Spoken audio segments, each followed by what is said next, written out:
So how you been handling all this COVID stuff? I mean, you're a road warrior. Being off the road's got to be killing you.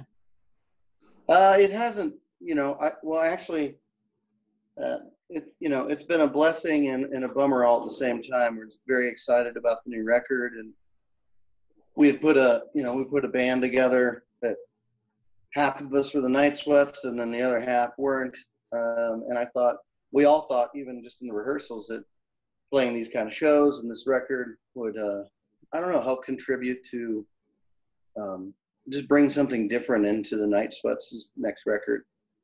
So that's been a bummer, but then at the same time, we've been pushing pretty hard for a long time, and so this is my longest time home in years. So yeah, which So has been nice. Silly the things rest doesn't suck. Yeah, right. So just been trying to take care of some of the projects that I never get a chance to do around the house. So the list is long, I'm sure. yeah, it is. Now, I saw that you were born in St. Louis. How long did you actually live in St. Louis? I was born in St. Louis, but never lived in St. Louis proper. I lived in Herman and Washington and New Haven, Bay, Missouri. So always kind of out in the sticks. So. But a baseball fan, preferably the Cardinals? Oh, Cards, duh. Yeah. Thank you. Because Roxy's a Cubs fan, so we have to. Oh, okay. I know. So you can go ahead and ignore her the rest of the talk here. Yeah. Yeah, that season starting up. Are they going to do games in St. Louis? They're going to play in St. Louis, but from what More I of them are heard, in Wrigley. we're not gonna be able to go. They're not going to do it with any No fans. Well, you can still watch the game.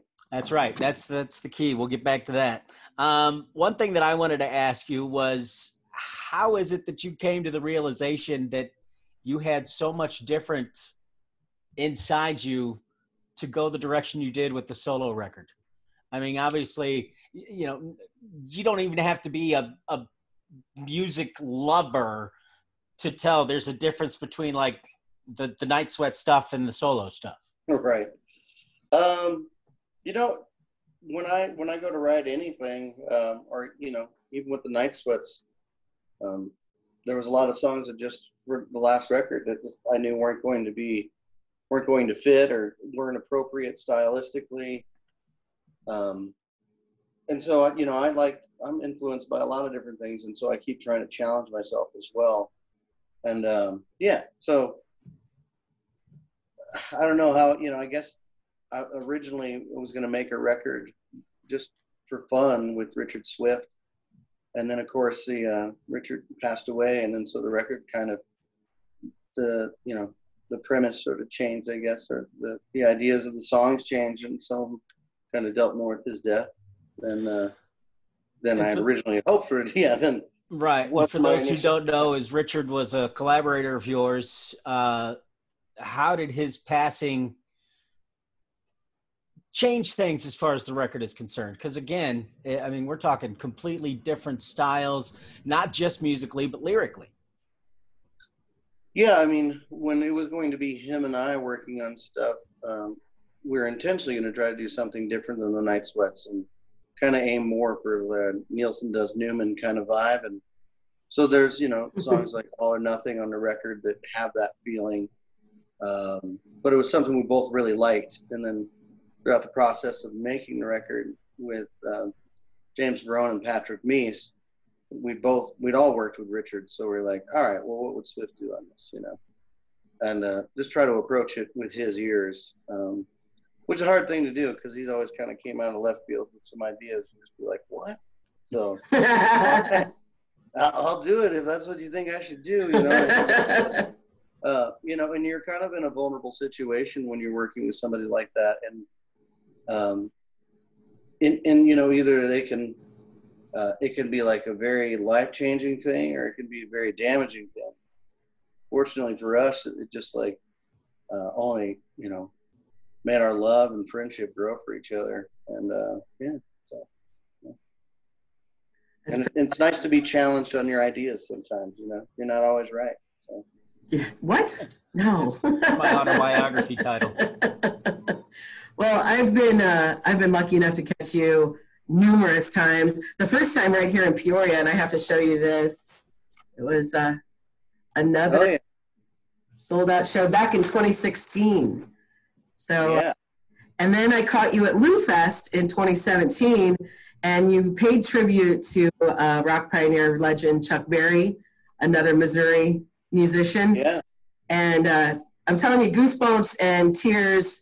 It happens to me a lot at shows, but this time even more when you brought out his son and his grandson to collaborate. All right on.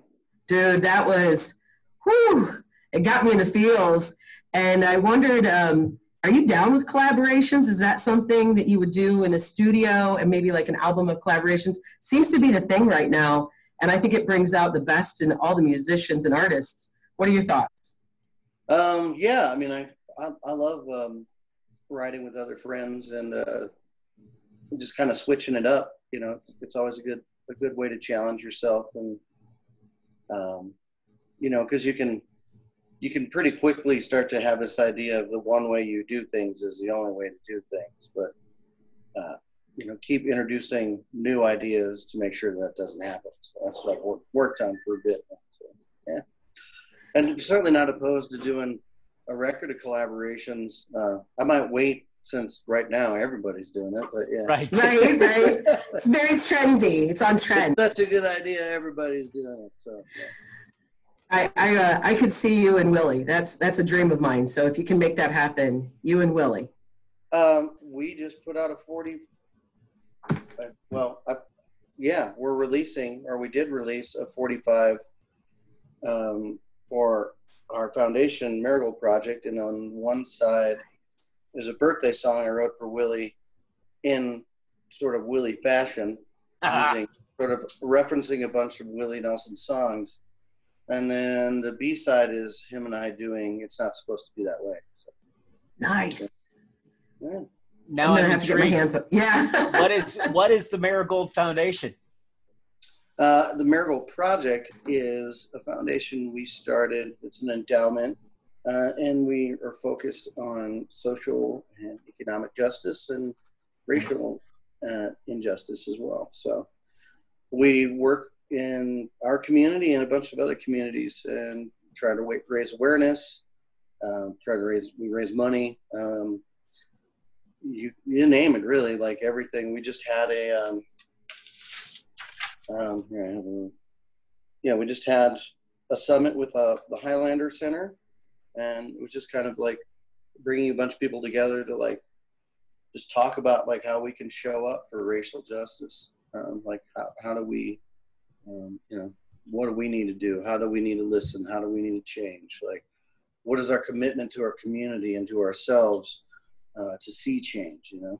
So That's fantastic. Now we're playing both, and It's Still All Right, and Time Stands are in both heavy rotation at WWCT. Are the plans to continue releasing off the solo record? Are the plans, let's say there's a vaccine gets released tomorrow, everything's clean and clear. By the end of July, where's Nathaniel Rateliff? Is he back in the studio with the Night Sweats? Is he on the road solo? Is he on the road with the Night Sweats? What's next?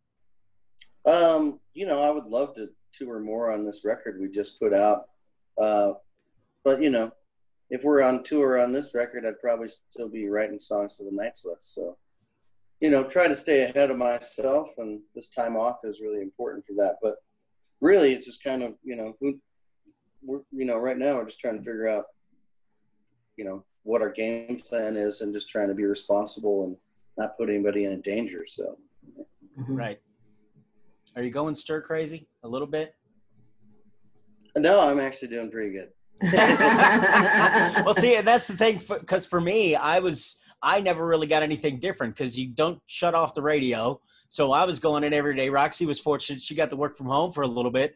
So people kept asking me, you know, what's it like for you? I'm like, no different. I'm still up at 3:30 in the morning, and I'm still going to work. Right. Yeah, but I mean, the only thing that's different for me is that I'm home, so, which has been kind of nice. I haven't been home in years, so yeah.